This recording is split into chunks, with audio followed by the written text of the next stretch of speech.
Praise God. Okay, so good morning po sa bawat isa. Salamat po sa biyaya ng Diyos na talagang alam ko po na habang tumatagal, sabi nga ay lalong ating nakikita ang ganda at tamis ng pag-ibig ng Diyos sa ating buhay. Okay, so nagpapasalamat po tayo sa Diyos sa patuloy nating pag-aaral. Nung nakaraan, pinag-aralan po natin ang kahalagahan ng dahilan kung bakit isinugo ng Diyos ang kanyang anak ay yung ating espiritual na buhay, yung ating tunay na mahalaga sa ating pagkatao, wala pong iba kung hindi yung ating espiritu. Alam niyo yung malimit kong bigyan ng pagpapaliwanag para wag tayong makonfuse. Ang ating physical na to, sasakyan lang po ito. Itong physical na to ay merong mga senses, diba? Yung five senses. Pero yung nagbibigay ng kaliwanagan, yung ating isip, yung ating unawa, yun yung ating espiritu, yung mismong ikaw. Ito pong ating physical, sasakyan lang po ito. Kaya po, merong sinabi sa Ecclesiastes chapter 3 na ang tao, kapag hindi nakakilala sa Diyos, wala siyang pagkakaiba sa hayop.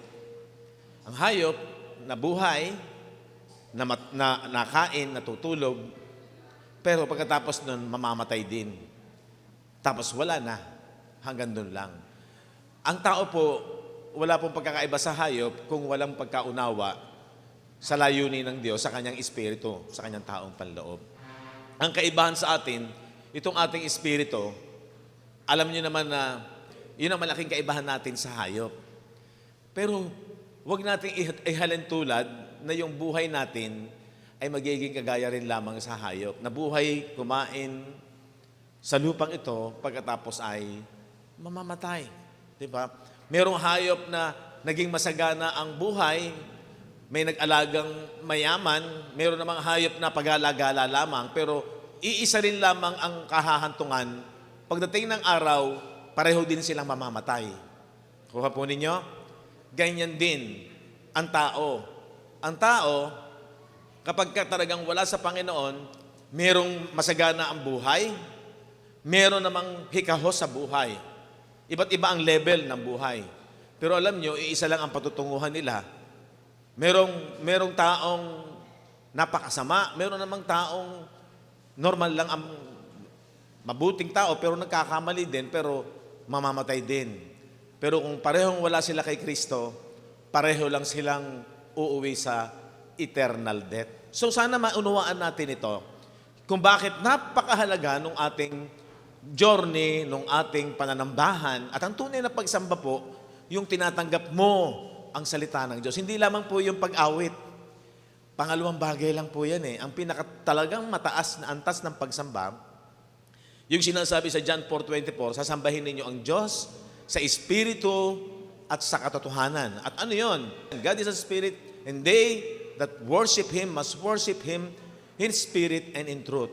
Diyon pa lang, maa-analyze natin yung Spirit dyan, Word, at saka yung truth, yung salita, lalo na yung gospel. Diyan po yung pagsamba, mga kapatid. Yan po yung pagsambang nakalulugod. Hindi yung umaawit ka lang. Marami pong umaawit. Maraming simbahan ang umaawit. Maraming simbahan ang nagsasabing nagpupuri sa Diyos. Pero ang tunay na pagsamba po, yung sinabi ng John 4:24. Amen? Amen po ba? Kaya sabi ng Bible, sa pakikinig, makinig ang sinasabi ng Espiritu sa atin. Kailangan daw at tayo nakikinig. At yun ay ating pinagtitiwalaan. Okay, so ngayon pong umaga, ay talagang patuloy po natin tinetrain yung ating mga kabataan at maging yung mga magulang, mga tatay at nanay na willing talaga na talagang andun na kanilang puso yung pagsusumikap at pagtitiyaga sa pag-aaral. At isa rin po sa talagang panalangin natin, yung atin pong mga kabataan ay i-equip sa katotohanan na to sapagkat darating ang araw, sila rin po ang magpapatuloy ng kalooban ng Diyos. At ang kalooban nga ng Diyos, huwag niyong kalilimutan, yung sabi doon, ito ang mabuti at nakalulugod sa Diyos na ang lahat ay maligtas. Kaya lang may kasunod po yun. Sabi doon, at makaalam ng katotohanan and to come to the knowledge of truth. Di ba? Andun yung kagandahan palagi ng knowledge, pagkaalam. Kaya po, yan po yung iyak ng ating puso.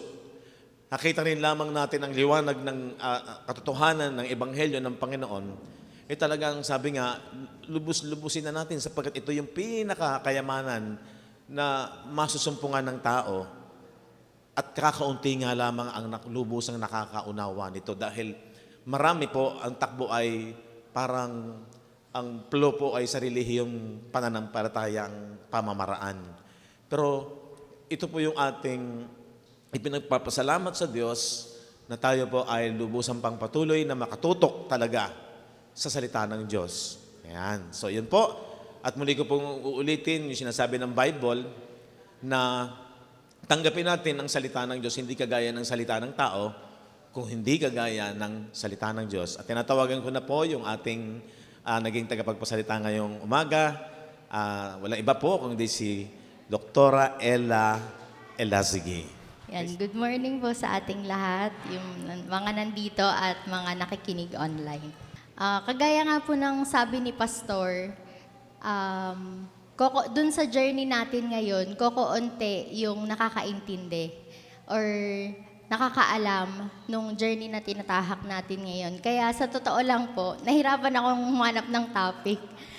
Hirap na hirap po talaga ako. Dapat po last week pa ako, tapos sabi ko, Pastor, next week na lang po. Pero nung ngayon, nahirapan ulit ako. Parang, kasi kada nag-find ako ng sasabihin, in the middle, ang dami ko ang ganda na, maganda na, nandun na ako sa middle ng pag nagre-research po. Then bigla pong sisingitan ng rapture or ng ano, tas ang laking topic po nung mga bagay na inalis na po natin dun sa gospel. So sabi ko, di alis na naman, back to zero ulit. So nahirapan pa talaga ako na maghanap ng topic na i-share. So baka mukha patsi-patsi po yung topic ko, pero sasamahan ko na din po ng testimony. Ayan. Since New Year pa rin naman po at start pa lang ng January, may kanya-kanya po tayong sariling goals or pwedeng yung goal mo ngayon, goal mo pa din last year na hindi natupad, or yung goal mo ngayon, bagong goal sa situation mo.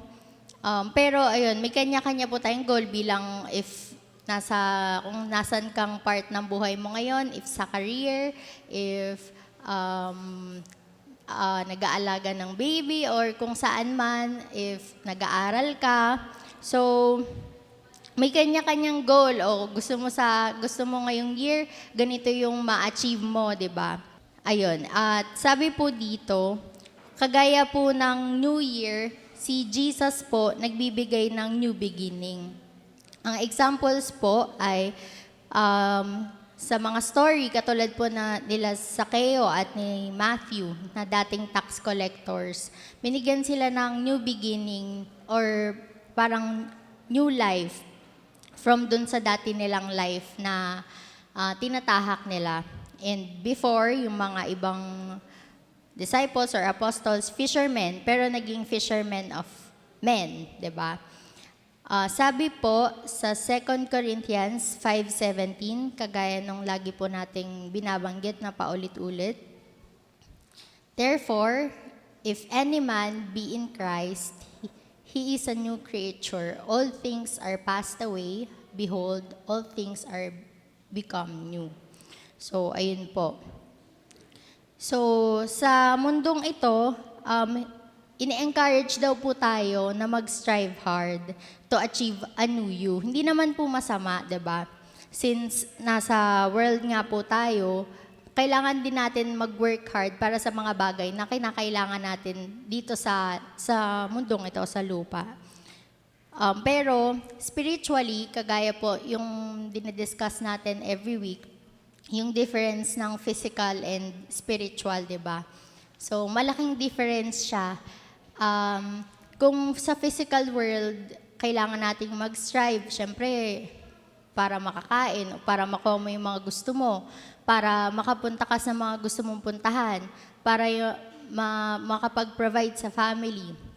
Pero sa spiritual, just surrender it all to Him, di ba? Parang yung rest, iba po dun sa spiritual kasi hindi ka nagbabase dun sa sarili mo or sa kung gaano ka nagwo-work hard, unlike dun sa mundong ito. The mind is the most influential part of your being. So, di ba, kahit naman po sa atin na sa araw-araw natin, malaking factor po yung mind or kung paano natin nakakita yung world, yung principles po natin, nakaka-affect sa everyday natin na decision. Sabi dito, mind is like a muscle and can be strengthened and made more effective. So, para daw po siyang muscle. So, pagka laging ginagamit, mas lumalakas. Sabi po sa Romans 12:2, "And be not conformed to this world, but be transformed by the renewing of your mind, that you may prove what is that good and acceptable and perfect will of God." So, ayun po. Ano po ba yung renewing of the mind? Yun po ay yung parang pagbabago ng kaisipan. So, paano po natin mababago yung kaisipan natin? Dapat po sa isang bagay, bago tayo magkaroon ng stand, katulad po sa, if nakikinig po kayo ng radyo, yan, usually po, pinakikinggan namin sa umaga, si Ted Filon. Everyday yan. Natutuwa kami kapag pinapakinggan namin siya kasi makikita mo na well-researched talaga at pag nag-interview siya, alam niya yung sinasabi niya. At alam mo na, ayun, inaral niya yung kung ano yung i-discuss niyang opinion niya. Parang kasing meron dong part na magsasabi siya, parang editorial, ng mga opinion niya sa isang topic or issue sa bansa. Kung paano niya nilalatag yung opinion niya. So, katulad po noon, paano natin ma-renew yung mind natin or paano tayo magkakaroon ng pagbabago ng isip. Sabi po dito, kailangan natin, your mind cannot be renewed without knowing the Word of God or digging into what it says. So, katulad po nung sinasabi na every Sunday ni Pastor at saka ni Brother Ray, para magkaroon tayo ng pagbabago ng kaisipan, kailangan po natin basahin yung Bible or maglaan tayo ng time para sa meditation. Since kailangan natin mag-form ng sariling opinion, hindi lang yung sinasabi nila pastor, kumbaga mag-research din po tayo sa sarili nating bawat isa magre-research para ma-form mo yung sarili mong opinion. Katulad nung yun, kung paano po nire-research ng isang commentator ang topic or issue sa bansa. So, parang ganun po. Para mag-form ka ng opinion, kailangan madami kang alam dun sa topic na yun. Ayun. So, an example po dito ay si Joshua. If naaalala niyo po si Joshua, siya po ay kasama ni Moses nung papunta po ang mga Egyptian sa Promised Land. So, ang mga Israelites sa Promised Land. So, siya po ay nung namatay si Moses, siya yung naging leader ng group. And sinabi po sa Joshua 1:6, ayan, "Be strong and of a good courage, for unto this people shall thou divide for an inheritance the land which I swear unto the fathers to give them." So yun, pinangakuan nga po sila doon. And sinabi sa kanya na, "Be strong and courageous."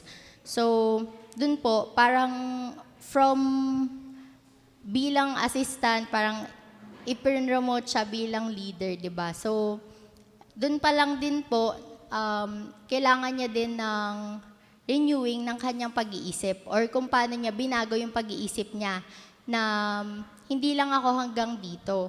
Then, sa Philippians 4:6 po, yan, ngayon daw po, sabi, kapag daw may gusto tayong malaman, usually, or kapag may tanong tayo, usually pumupunta na lang tayo sa Google para, yun, malaman mo kaagad, may symptom ka ng ganito, i-google mo, tapos malalaman mo, cancer na lahat. So, masakit ulo mo, mauuwi, cancer na ulit. Lahat na lang cancer. Tapos kapag may gusto kang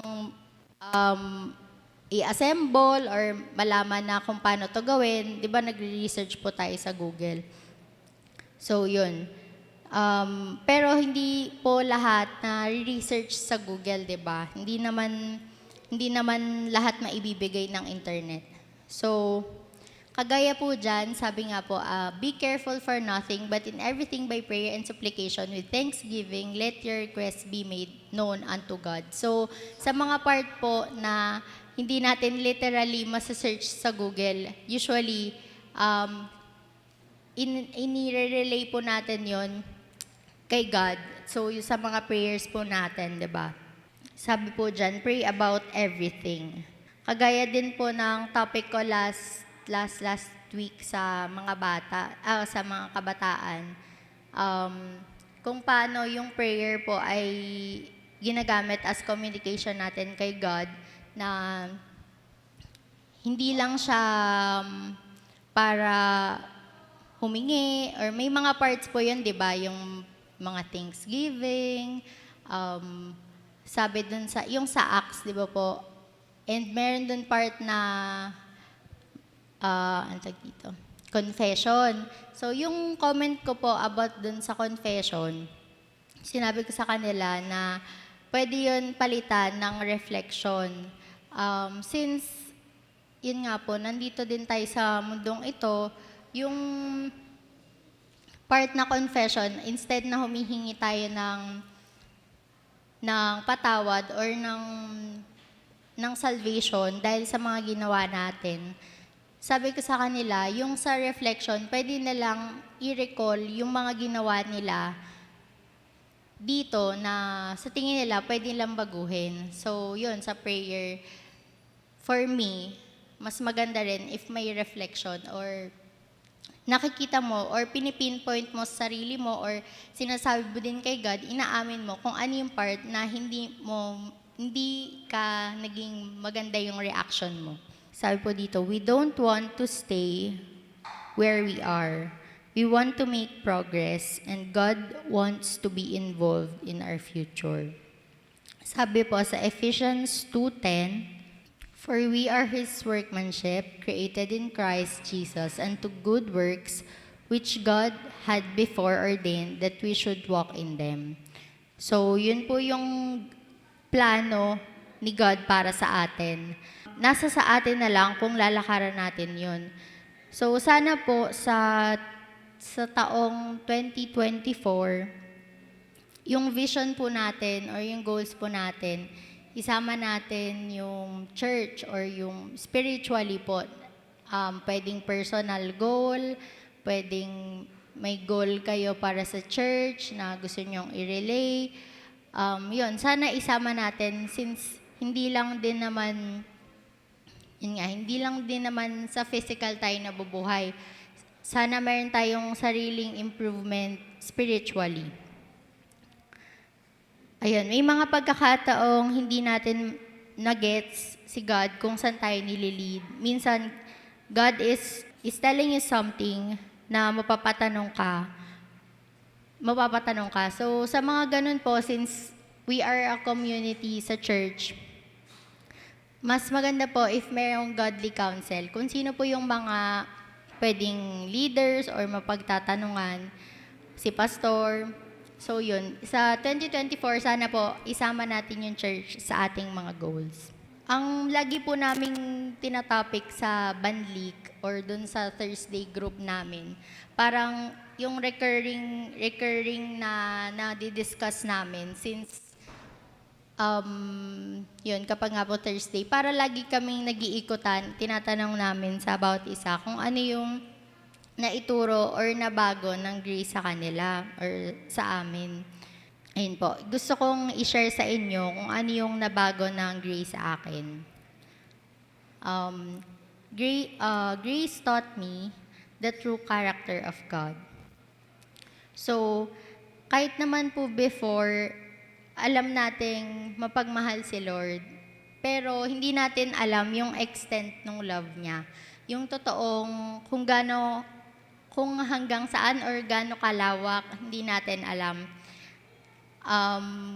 Pero after Grace, salaman mo na beyond sa lahat ng kasalanan mo, beyond sa lahat ng nagagawa mo everyday, beyond sa mga malalaking part ng buhay mo na ayaw mo nang i-share, nag-look past doon si God at nakita niya lang kung ano yung nasa atin na si Jesus. Ayun, yung parang naintindihan ko yung true meaning of unconditional love. And isa pa po, it taught me not to judge o maging hypocrite. So, binigyan niya ako ng open mind sa mga bagay na alam ko po lahat tayo naka-experience if naintindihan na natin yung true meaning of grace. Since if matagal na nga pong Christian, lagi tayong from bata pa, lagi tayong tinuturuan ng mga tama at mali. Kapag may nakikita tayong, ewan ko, siguro ako lang to.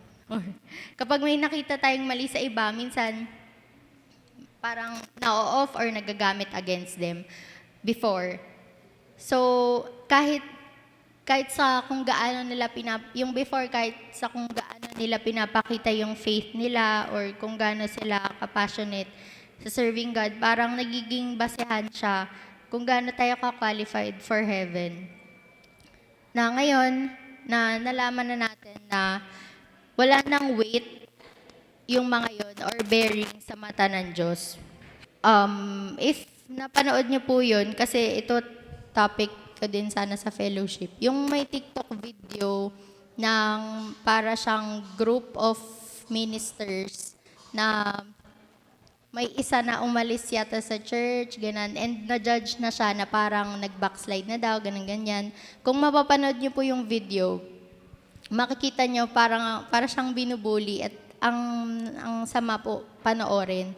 So parang mapapatanong ka na lang, ganito ba yung mga taong nagfo-follow kay God?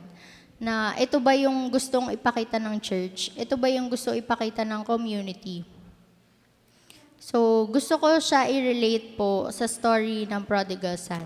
Di ba po, alam naman natin yung story na yun. So, sa brief summary po na yun, after bumalik nung bunsong anak, winelcome siya ng buong puso ng kanyang father.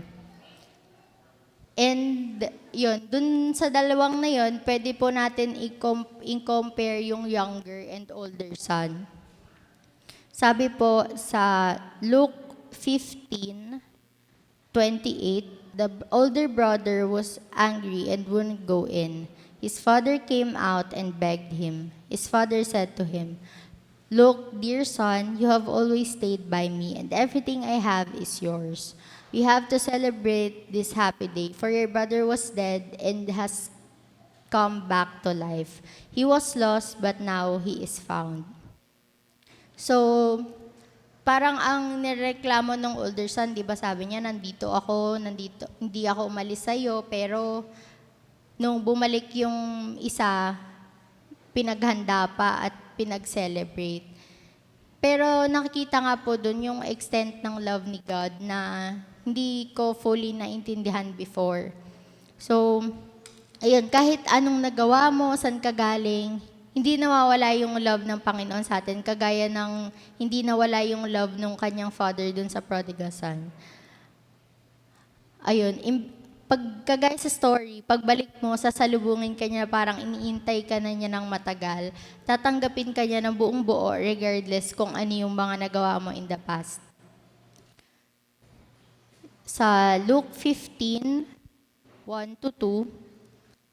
Then drew near unto him all the publicans and sinners for to hear him. And the Pharisees and scribes murmured, saying, This man receiveth sinners and eateth with them. So, nagpe-pertain po sila kay Jesus dyan sa verse na yan.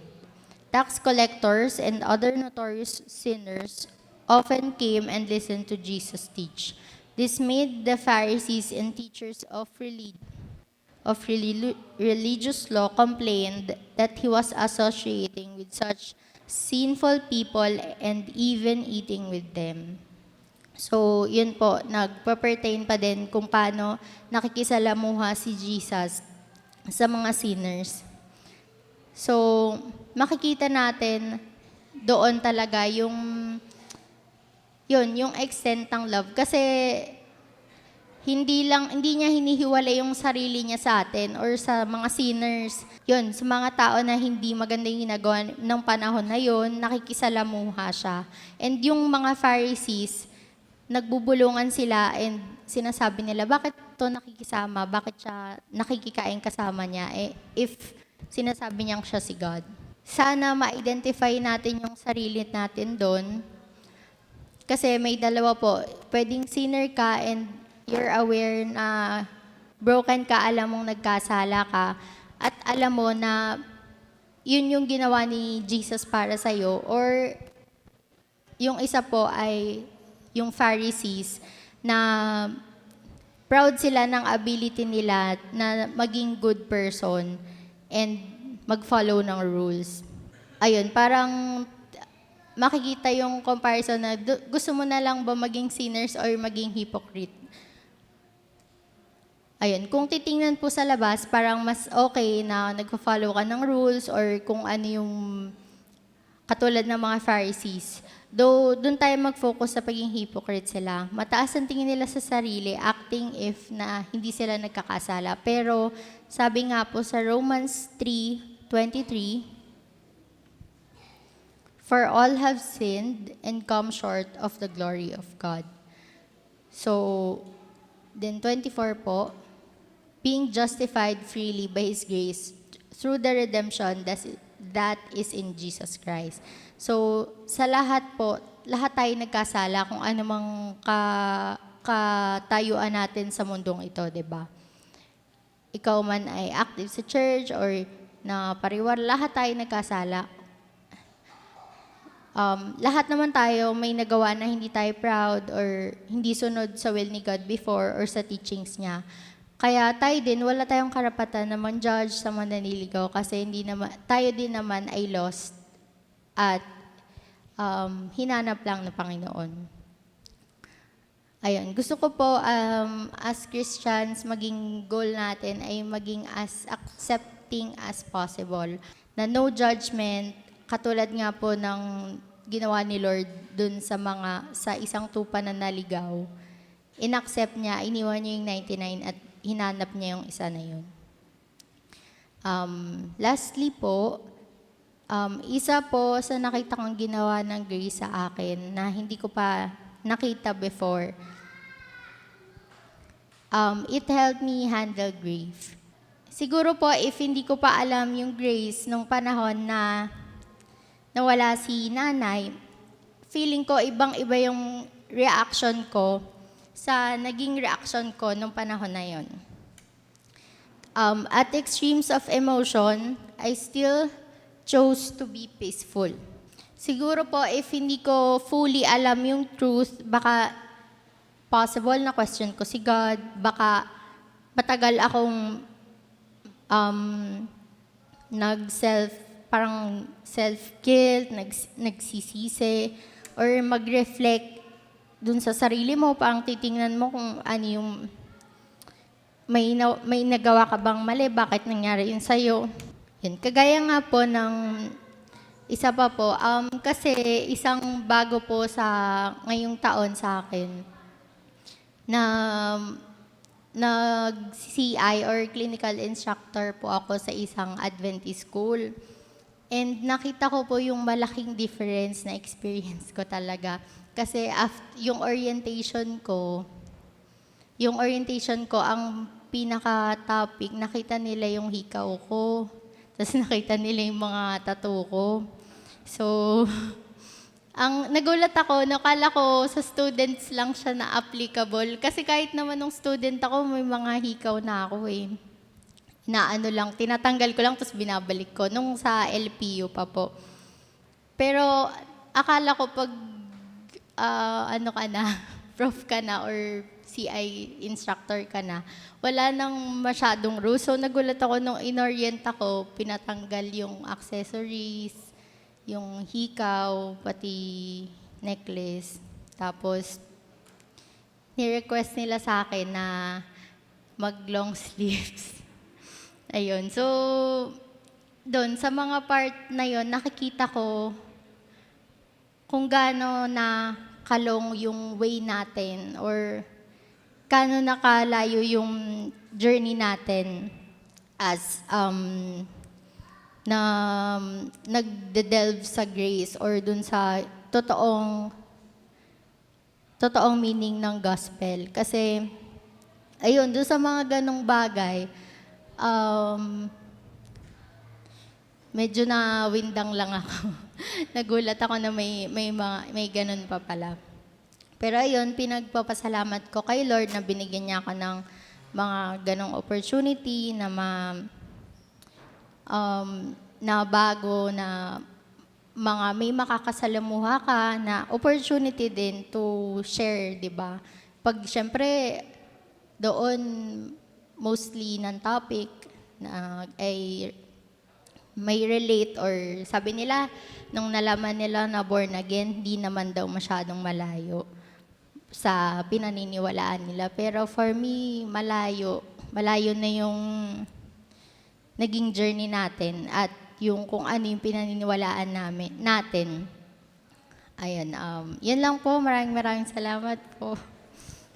Salamat sa Panginoon na bilang tayo mga nasa biyaya talaga, ay makikita mo yung kaibahan. Ito yung nais ko po rin patuloy na diinan, na ang authority dapat talaga na meron ang isang Kristiyano na kanyang dinedependehan, pinagtitiwalaan, walang iba kundi ang Scripture.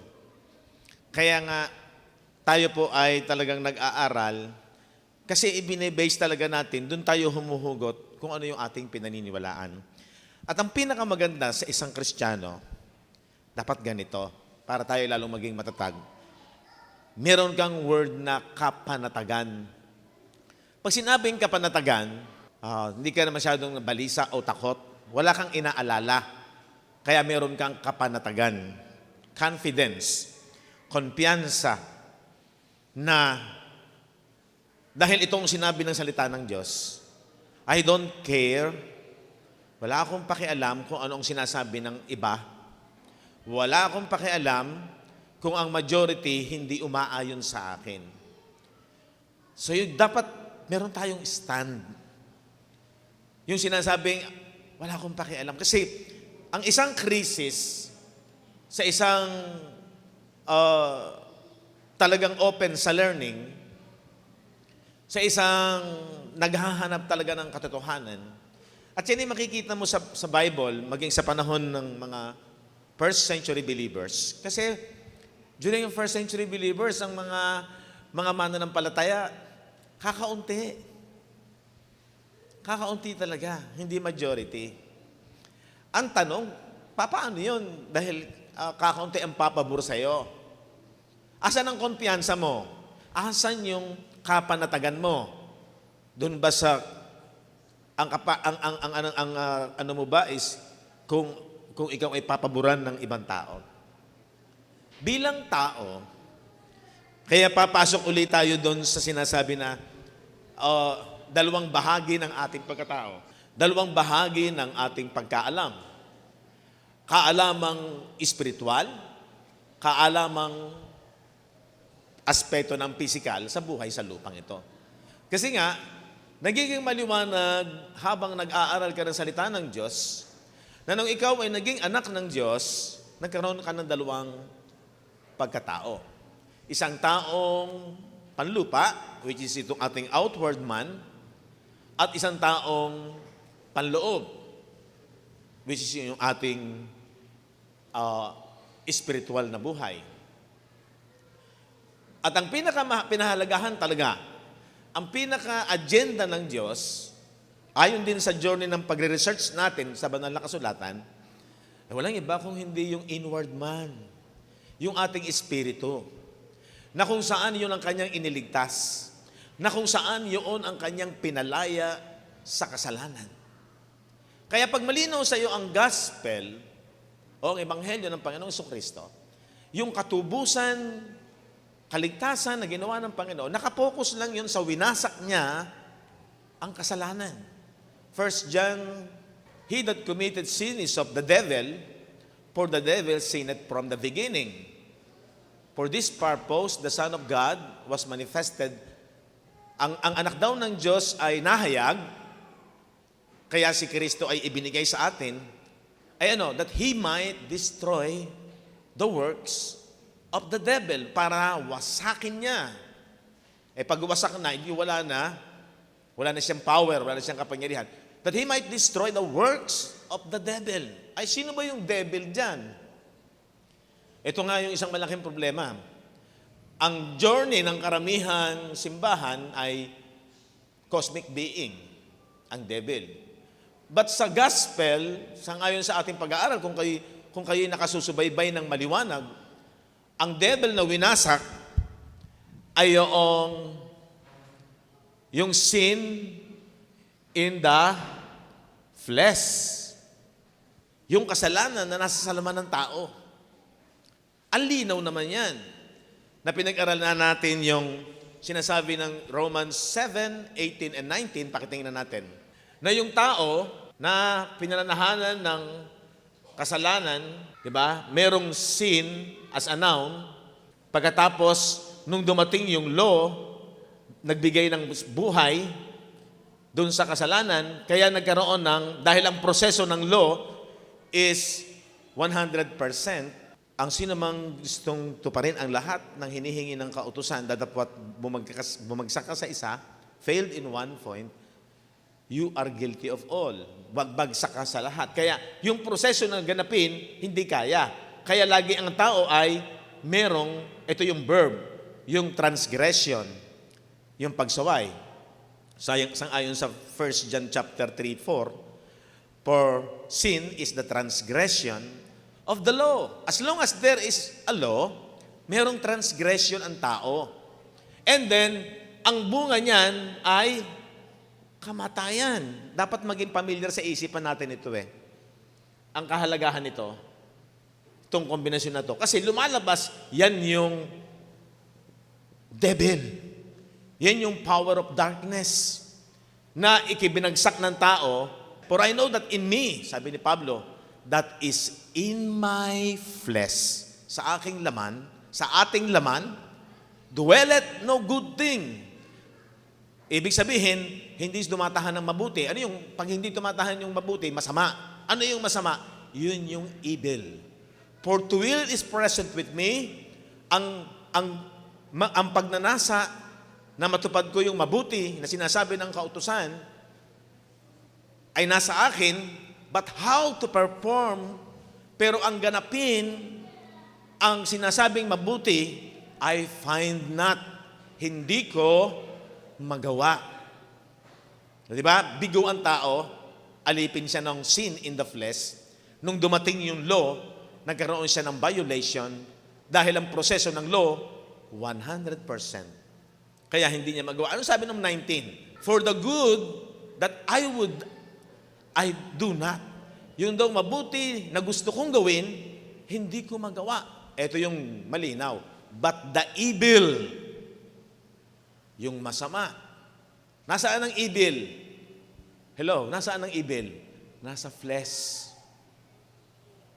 Huwag ka nang maghanap ng iba.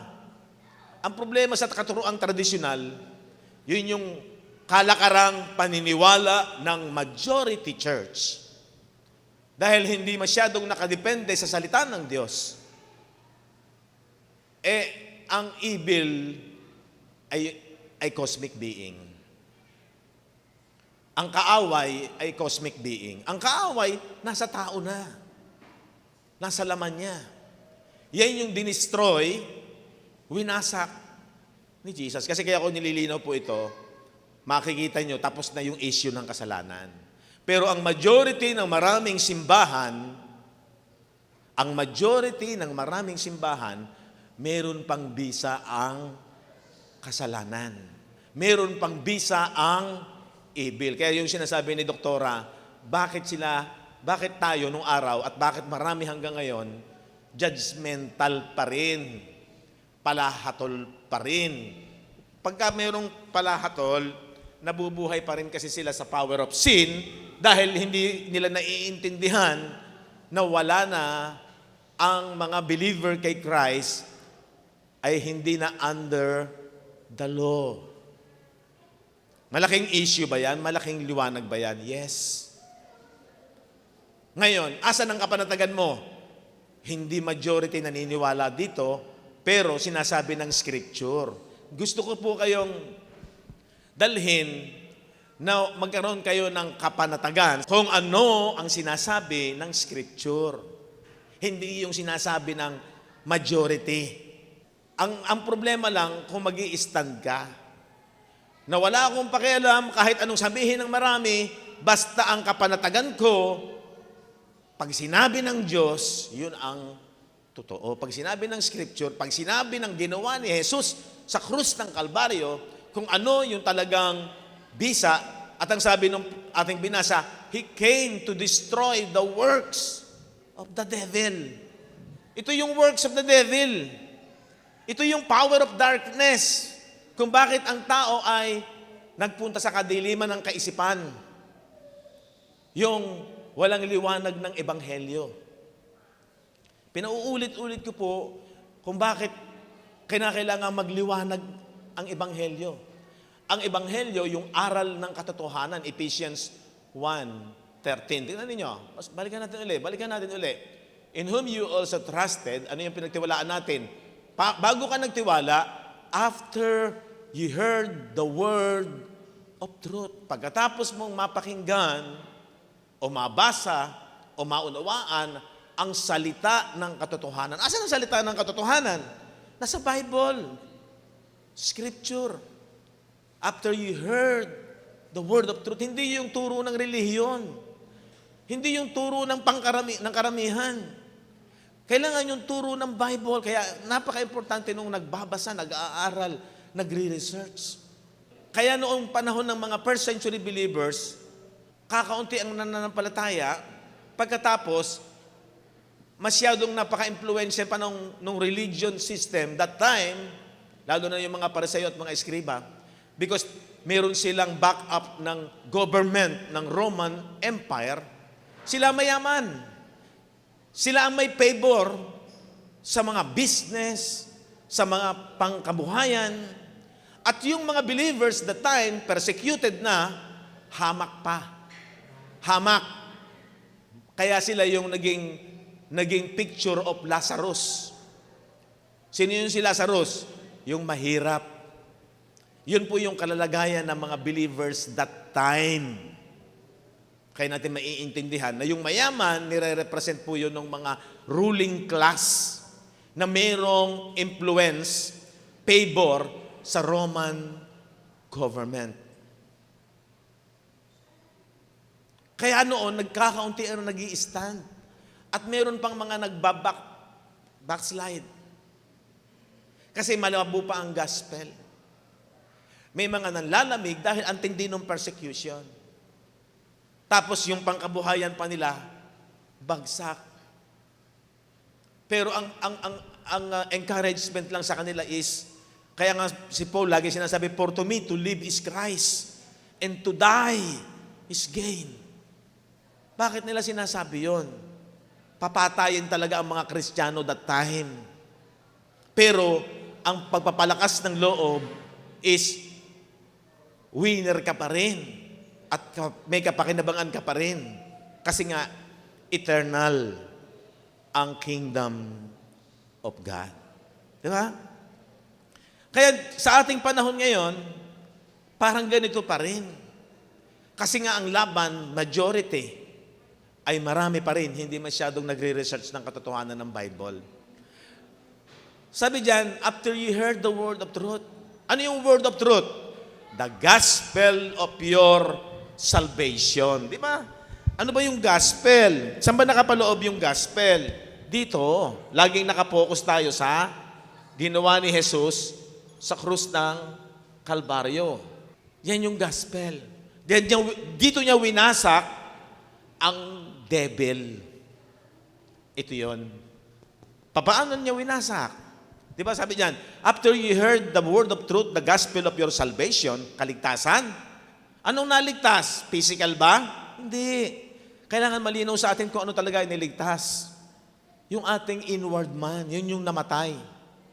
Yun yung sinabi ni Pablo nang dumating ang kautusan, sin revived and I died.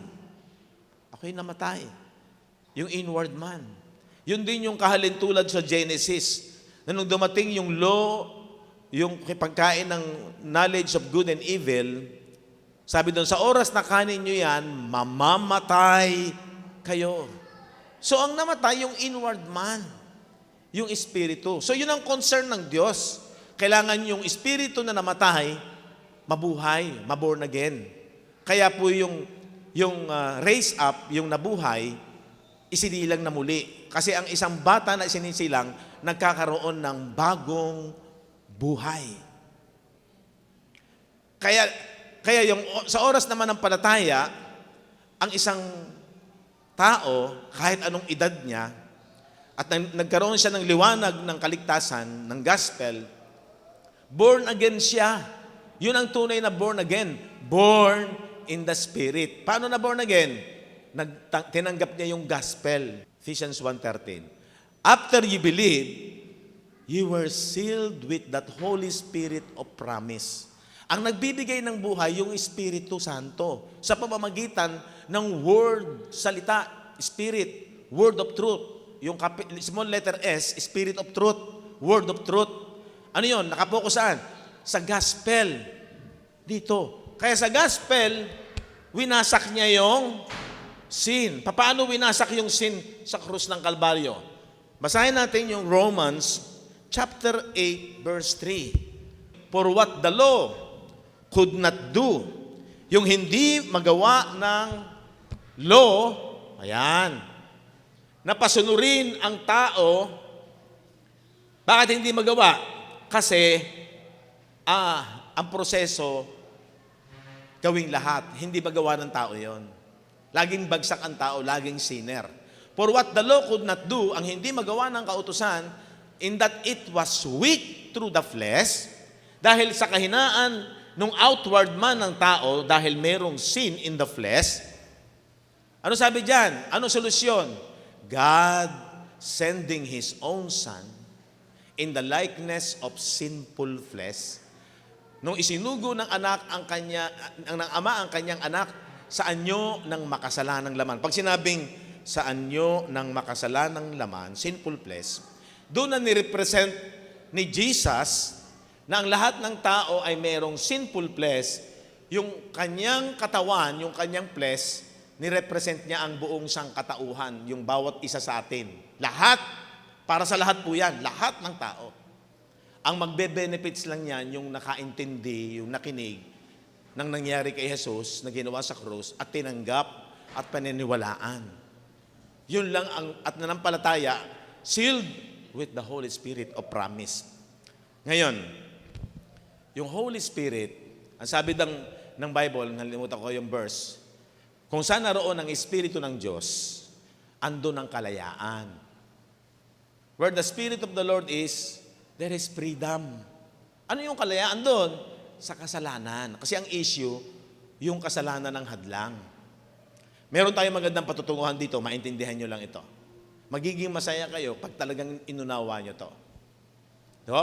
So, yung law na nagbibigay ng buhay sa kasalanan na nag-cause ng kamatayan dahil nagkaroon ng violation, sinolve yan lahat ni Jesus dito.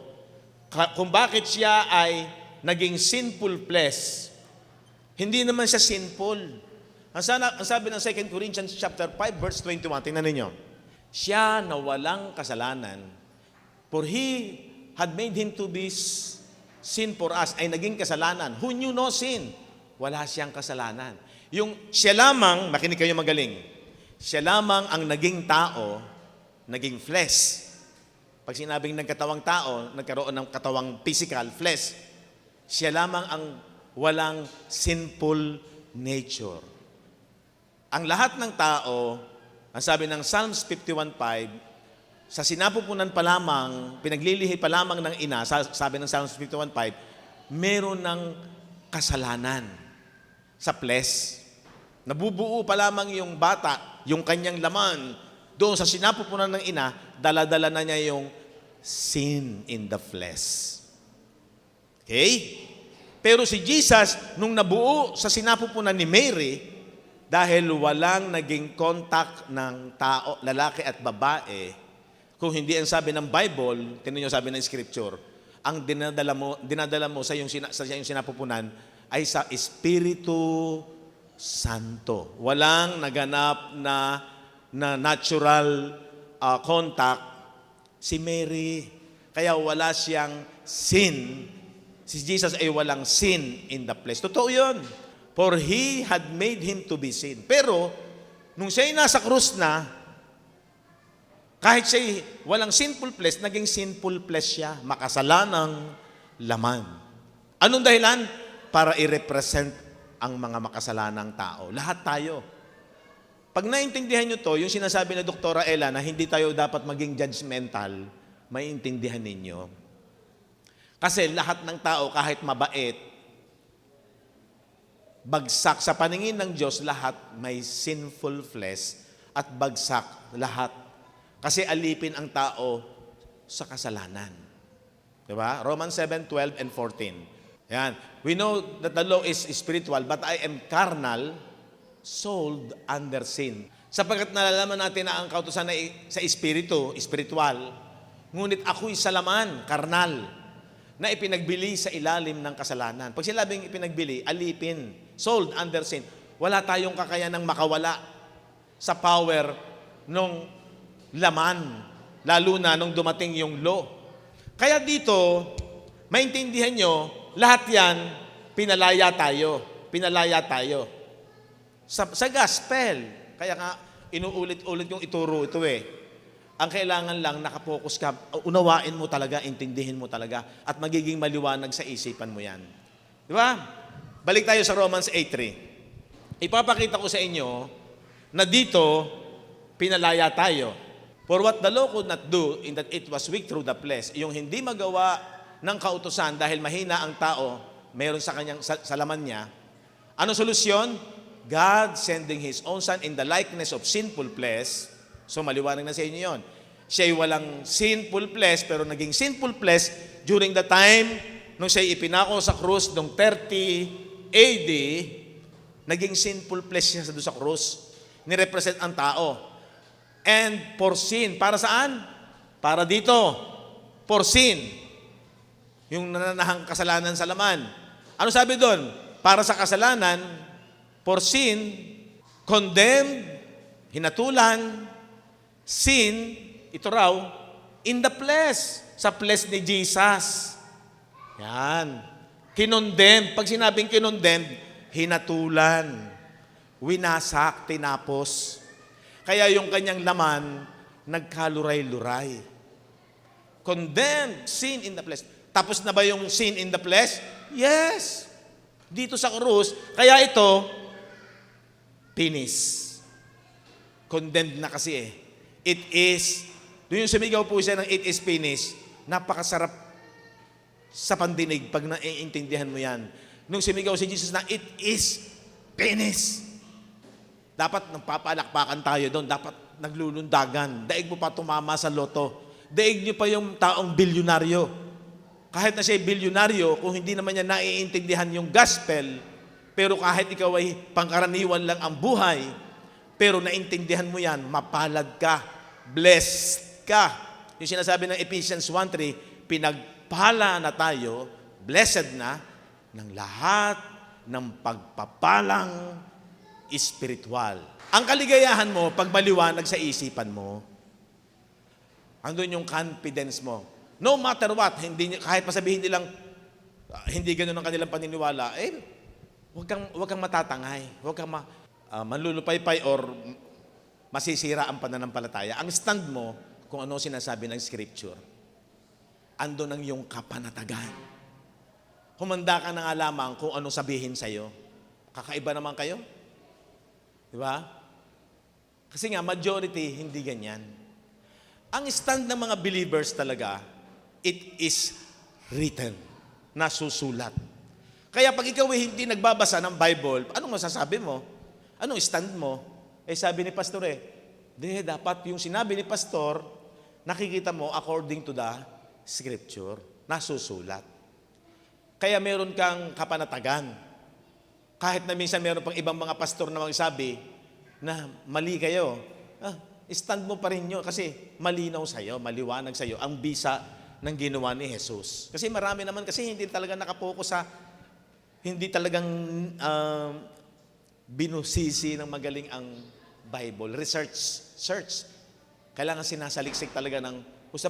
Alam nyo yung sinasabi ni Doktora kanina, yung pag-aaral mo, kailangan tayo daw ang nagdidig, yung talagang mismong tayo, ikaw mismo sa sarili mo, ang sumisiyasat. Hindi yung kung anong takbo nung katabi mo, sige na rin ako, doon na rin ako. Wag. Kasi may crisis po doon. Anytime pwede kang, baka makita mo, pag talagang hindi ka talaga belong to the Church of Christ, to the body of Christ, yun ang nakakatakot. Diba? Tinuro ko po ng isang linggo na yung body of Christ, yung church, hindi po yun building physical. Yun po yung spiritual. At ang talagang nagiging member ng body of Christ, yung iyong espiritu, yung inward man mo. Dahil nanampalataya ka. So, ganun po yun. So, winasak yung sin. Ngayon, tinanggal din yung law na nagbibigay ng power. Tingnan muna natin yung 1 Corinthians chapter 15, verse 56. Sana maging familiar sa inyo to, kaya ko inuulit-ulit. Ang tibo ng kamatayan, ito yon, death. Ang tibo ng kamatayan ay ang kasalanan. Kasi nga, saan nanggaling yan? For the wages of sin is death, Romans 6:23, sapagkat ang kabayaran ng kasalanan ay kamatayan. Ang tibo ng kamatayan ay ang kasalanan. Di ba? For the wages of sin is death. At ang kapangyarihan ng kasalanan, ang kapangyarihan daw nito, ang nagbigay ng buhay sa sin, ay, saan ang galing? Sa law, sa kautusan. Di ba? So dito nang galing. So ito pala nagbibigay ng power doon sa sin. Di ba? Yung sinasabi ng Romans 7:9, noong una nabubuhay ako na walang kautusan. Pero nung dumating ang kautusan, nabuhay ang kasalanan at ako'y namatay. Sino namatay dyan? Yung inward man, yung espiritu. So, di ba? Ganun ang naging bunga ng kautusan. Bagaman ang kautusan ay mabuti, pero mahina po ang tao dahil merong sin in the flesh. So, makikita ninyo, ito yung nagbibigay ng power para mag-cause ng transgression, pagsalangsang, at ang kaparusahan ay kamatayan, death. Okay. Paano ginawa niya sa law? Galatians chapter 3, sapagkat ang lahat ng sa mga gawang ayon sa kautusan ay nasa ilalim ng sumpa. Pag ikaw ay nasa ilalim ng kautusan, mayroong sumpa. Bakit? Hindi nga natin masunod-sunod. Una yung mga Hudyo. Pag hindi mo nasunod, mayroong curse. Una sa mga Hudyo. Sapagkat nasusulat, sinusumpa ang bawat hindi nananatili. Pag sinabing hindi nananatili, hindi nakakatupad. Sinusumpa ang bawat hindi nananatili. Saan? Sa lahat. Kailangan lahat ng mga bagay na nasusulat sa aklat ng kautusan para gawin nila. Hindi nila magawa. Una mga Hudyo, hindi nila kayang sundin yan. Kaya sila lahat nasa curse. So nakita niyo yung kalalagayan ng tao, nasa sumpa siya. Kapag merong law, dahil meron siyang sin in the flesh, meron siyang sins violation. Yan. 11. Maliwanag na nga ang sino mang ay hindi inaaring ganap sa kautusan. So pag may kautusan, walang aariing ganap. Walang makapapasa pag may kautusan. So kailangan naintindihan natin yon. Yung palang law, walang makakatupad niyan. Walang aariing ganap. Sinasabi lang niya ang dapat mong gawin para malugod ang Diyos, pero hindi natin mabibigyan ng lugod ang Diyos pagka tayo ay nasa kautusan kasi lahat tayo bagsak. Sapagkat ang ganap ay mabubuhay sa pananampalataya. Yun ang importante. Ang kautusan, ikaw ang gagawa, pero walang pananampalataya. Pero hindi mo magagawa. Sabi ni Pablo, hindi ko magawa. Hindi ko masunod. Galatians 3:13 and 14. So, sana maliwanag sa inyo to ha. Inuulit ko lang ito para makita nyo, tapos na ang issue ng kasalanan, wasak na yung devil. Sa sumpa ng kautusan, ay tinubos tayo ni Kristo. Kailangan tanggapin mo yan. Tinubos na ang tao sa sumpa ng kautusan. Pag sinabing tinubos, inalis, na naging sumpa sa ganang atin, sapagkat nasusulat, sinusumpa ang bawat binibitay sa punong kahoy. Sino yung nasumpa para sa atin? Ito yon, si Christ. Siya yung naging sumpa kasi siya yung ibinitin sa punong kahoy. Sabi ng Galatians 3:13. Maliwanag po ba? Upang sa mga hentil ay dumating ang pagpapala ni Abraham na kay Kristo Jesus. O di ba, maging tayo, blessed na tayo. Pag tayo ay, pag inaangkin mo na tinubos na tayo ni Kristo sa sumpa ng kautusan. Upang sa pamamagitan ng pananampalataya, ito yung importante.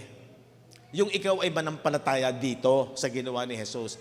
Upang sa pamamagitan ng pananampalataya, anong mangyayari? Tatanggapin natin ang pangako ng Espiritu Santo. Kaya, kay may nararamdaman ka, kay maganda ang kondisyon mo, may time may sakit ka, may time ang physical mo nanghihina, napapagod, outward man. Pero kung maliwanag sa iyo yung ganda ng ginawa ni Kristo na nasa iyo na ang Holy Spirit, kung pinanampalatayanan mo, na inalis na tayo, tinubos na tayo sa curse ng kautusan, itong law, ayan, kukurasan ko na ha, kasi inalis na tayo Kahit ano man ang nararamdaman mo, yung inward man mo, andun pa rin yung kagalakan.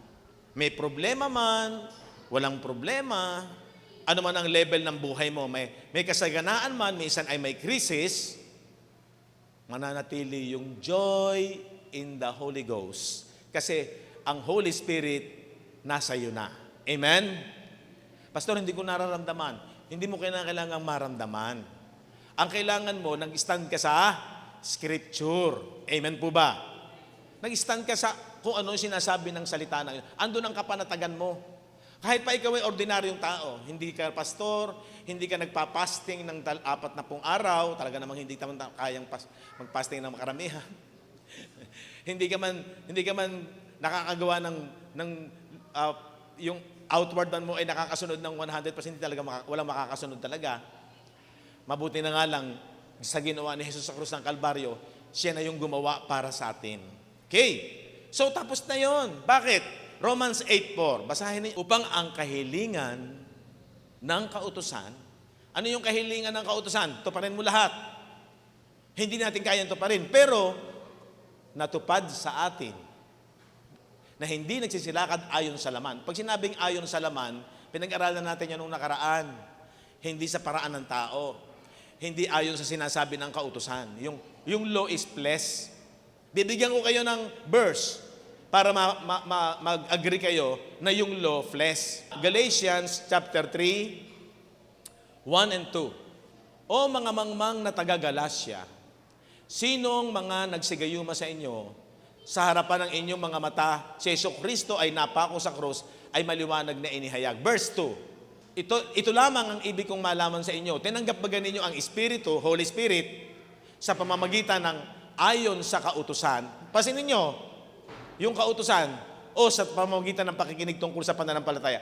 Are you so foolish? Hey, be begun in the Spirit, are ye now made perfect by the flesh? Yun yung law, yung flesh. Yun yung sinabi sa verse 2. Yan. So, kayo ba ay, nagpakamamang na ba kayo? Nagpasimula kayo sa Espiritu, babalik na naman kayo sa flesh? Pag ibig sabihin nun, bumalik na naman kayo sa kautusan. Why? Kasi ang mga taga-Galatian, pinapasunod sa kautusan sa pamamagitan ng circumcision. Works of the flesh yun.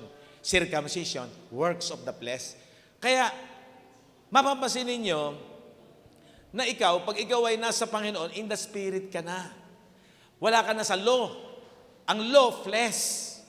Ang Spirit, ito yung ginawa ni Jesus sa krus. Okay? So, binibigyan ko po kayo ng idea.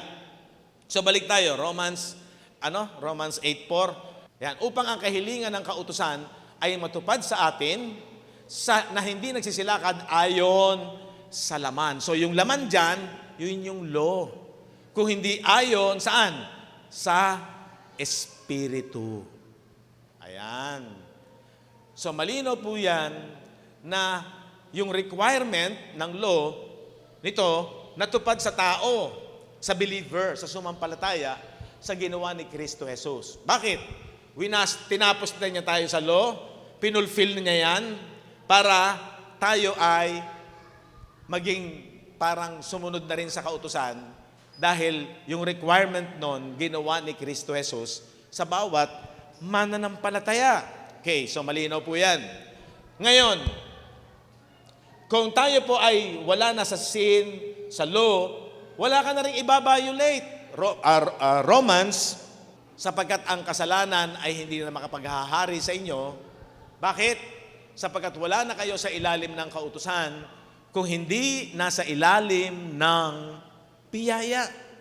Majority ng mga simbahan nananatili pa rin sa kautusan. Kaya maiintindihan ninyo yung majority. Ano yung majority? Nagsisisi, nagko-confess, kinokondemn, na pagka nakagawa ng kasalanan, ano mangyayari? Nasa kadiliman ka na naman, kinakailangan mo magsisi. So meaning, mayroon pa rin power yung sin dahil nananatili sa law. Pero sabi dito, ang kasalanan ay hindi na makapaghahari sa inyo. Ibig sabihin, wala nang bisa. Bakit? Wala na kayo sa ilalim ng kautusan. Kasi cross na nga yan, tinapos na ni Jesus. Kung hindi nasa ilalim kayo ng biyaya. Ito yung biyaya na ginawa ni Jesus sa krus ng Kalbaryo. Kaya sabi ng Romans 4:15, sapagkat ang kautusan ay gumagawa ng galit. Pag mayroong kautusan, may galit. Kasi nagbabiolate ka.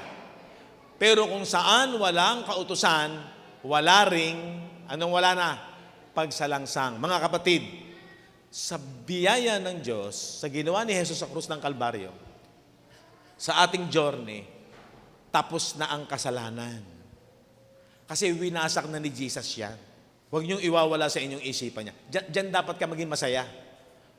Tapos na ang issue ng kasalanan. Hindi na dapat pagka mayroong nag-a-altar call, magsisi ka sa Diyos. Ikaw nakagawa ng kasalanan, ang sumpa nasa iyo.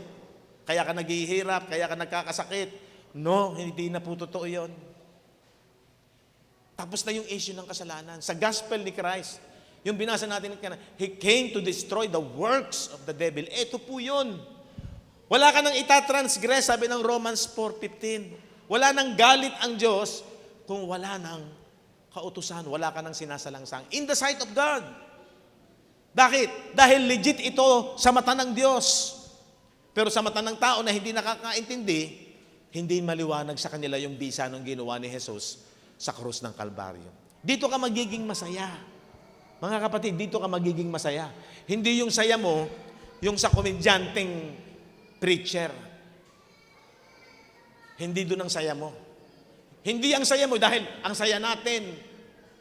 Masaya tayo, naglulundagan, nag-aawitan. Hindi dapat doon. Hindi ako against doon, pero hindi dapat doon ang gagaling ang tunay na joy in the Holy Ghost. Na yung sinasabi, ang kaharian ng Diyos ay hindi ang pagkain at pag-inom. Kundi ang kaharian ng Diyos ay ang katwiran, righteousness, ikaw ay matuwid na, yung inward man mo, matuwid na, malinis na yon, banal, walang dungis.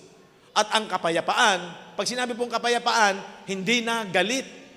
Hello, hindi na galit. Ang sabi ng Romans 4:15, ang kautusan ay gumagawa ng galit.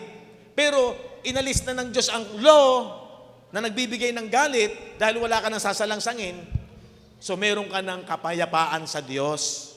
Ang peace dyan, makinig kayo magaling. Kaya nagkakaroon ng confusion eh. Ang peace dyan, hindi yung nangyayaring sa buhay sa lupang ito. Ang peace dyan between God and man. Ang Diyos hindi nagalit sa iyo. Pero dito sa lupang ito, mayroon pa rin mga circumstansyang dumarating na may digmaan, may mga kaguluhan. Hindi po nawawala yan sa mundong ito. Kaya may intindihan natin yung John 16:33. In this world, there is crisis, there is tribulation. But take courage, fear not, I have overcome this world. Ang kingdom, hindi sa physical, hindi sa mundong ito. Ang kingdom, nasa loob ninyo. Na yung espiritu mo, anak na ng Diyos, resurrected na, born again, pag-aari ng Diyos. Hindi na yun magagambala, buo na yun, hindi na yun mamamatay. Kasi abolished na yung death. 2 Timothy 1:10. Ngunit ngayon ay nahayag sa pamamagitan ng pagpapakita ng ating tagapagligtas. Sa pamamagitan nito, si Kristo, siya ang nag-alis ng kamatayan. Inabolish niya yung death. Ito yun, no? Wala na yan. Wala nang transgression, wala na ring death. Ang saya kaya. Ang saya kaya. Kaya itong ating pagpunta sa simbahan, nagse-celebrate tayo. Palagi. Kahit na pumupunta kayo minsan na halos ang pamasahe mo ganito lang, halos by crisis ka minsan, di ba? Minsan galing tayo sa sakit, makare-recover lang, pero nagse-celebrate ka pa rin. Kasi alam mo, yung ginawa ni Kristo Jesus, sa inward man mo yan. Meron ka ng peace, hindi nagalit ang Diyos, wala ng death. So yan po yung works of the devil. He came to destroy the works of the devil. Ito rin yung power of darkness. Huwag tayo maging superstitious. Basta nagdidepende tayo sa Bible. Amen? Naintindihan niyo po ba? He had abolished death. Hindi na mamamatay yung inward man mo. Nung nag-resurrect yun, kasamang nabuhay ni Kristo Jesus, hindi na pwedeng maghari ang kasalanan kasi wala ng law na nagbibigay ng power doon sa sin. Then, itong physical, instrumento na lang natin ito habang nabubuhay sa lupa. Kaya ang sabi ng Bible, ang matuwid ay mabubuhay sa pananampalataya. Ang identity natin ngayon, Galatians 2:21, ako'y napako sa krus. Isinasama natin ang ating sarili dyan dahil lahat yan ginawa ni Jesus para sa lahat. Ako'y napako sa krus na kasama ni Kristo. Kasi nirepresent niya tayo eh. Kaya dapat personal, sinasama mo sarili mo. Hindi na ako ang nabubuhay. Hindi na ikaw mismo. Hindi yung dating pagkakilala mo sa sarili mo. Hindi na ako ang nabubuhay kung hindi si Kristo ang nabubuhay sa akin. At ang buhay na ikinabubuhay ko ngayon sa laman, habang nasa laman, ikinabubuhay ko sa pananampalataya. Ang pananampalatayang ito, ngayon, ay ikinabubuhay ko ang pananampalatayang ito ay sa anak ng Diyos na sa akin ay umibig at ibinigay ang kanyang sarili dahil sa akin. Mga kapatid, naniniwala ba kayo? Hindi ito ang paniniwala ng marami. Tapos na sa mata ng Diyos ang issue ng kasalanan. Kasi, batayan naman natin Scripture. Magkaroon po kayo ng kapanatagan. Wala nang galit ang Diyos. Ang prayer life mo may pagbabago. Kailangan pag nag-stand ka rito, wala nang power ang sin, destroy na yung darkness, destroy na yung works of the devil. Ito yon. Winasak na lahat yan. Lahat ng panalangin mo, makinig kayo magaling, dinirinig na ng Diyos. Kailangan ang mindset ng mga mananampalataya, lahat ng panalangin ko naririnig na ng Diyos. Kung mag-manifest man agad ito o hindi, pero I stand, tinidinig ako palagi ng Diyos. Why? Wala nang hadlang. Noon sa Old Testament, ang sabi ng Isaiah 59:1 and 2, tingnan ninyo, yung panalangin natin hindi agad-agad marinig ng Diyos. Narito ang kamay ng Panginoon hindi maiksi, hindi makapagligtas, na hindi man mahina ang kanyang pakinig na hindi makarinig. Pero anong hadlang? Verse 2. Kundi pinaghiwalay ng inyong mga kasamaan, kayo at ang inyong Diyos at ang inyong mga kasalanan, ang siyang nagpakubli ng kanyang mukha sa inyo upang siya'y huwag makinig. Pero tinapos na ngayon yung kasalanan na nagpapakubli sa mukha ng Diyos para hindi tayo marinig. Ito yon. Dahil sa ginawa na ito ni Jesus, wala nang hadlang, wala nang power yan. Ang nakakalungkot, marami pa rin nag-share sa church, may bisa pa yan. Na kapag nagkasala ka, kailangan mo magsisi, baka hindi marinig ng Diyos ang panalangin mo. Pero kailangan magkaroon tayo ng, must have a mindset na malaya na tayo sa kasalanan, tapos na ang issue ng kasalanan in the sight of God. Dahil dito, nanampalataya ka rito, lahat ng panalangin mo, lahat ng panalangin natin, dinirinig ng Diyos. Amen? Kailangan na lang dito yung tanggapin natin ng isipan. Minsan parang hindi ata ako dininig ng Diyos. Yung parang yung dati natin kaisipan nandun pa. Wag po. Paano, Pastor, kung ako may nagawang pagkakamali? Hindi ko nasasabihin kasalanan kasi wala na tayong sa law. Pero nagkakamali ba tayo? Yes, habang nasa physical ka, nagkakamali. Pero yung inward man mo, hiwalay na yon. Circumcised sa outward man. Hindi na yun naaapektuhan ng kasalanan. Okay? Meron pa rin ba tayong law, konsekwensya ng kasalanan? Yes. Pag ikaw na habang nabubuhay sa lupang ito, gumawa ka ng kasalanan, may batas sa lupang ito, sa gobyerno. May parusa. Pero huwag niyong kalilimutan, in the sight of God, pero naniniwala ko, ang anak ng Diyos, hindi na siya nabubuhay sa kasalanan. Hindi na siya yung laging naggagawa ng kasalanan. Kasi alam na niya yung identity niya. Lalo na pag nagliwanag sa isip mo to, hindi ka na para masyadong maging mapaghangad sa lupang ito. Kontento ka na. Masipag ka, inspired ka magnegosyo, mag-aral, hindi ka nakikipagkompetisyon.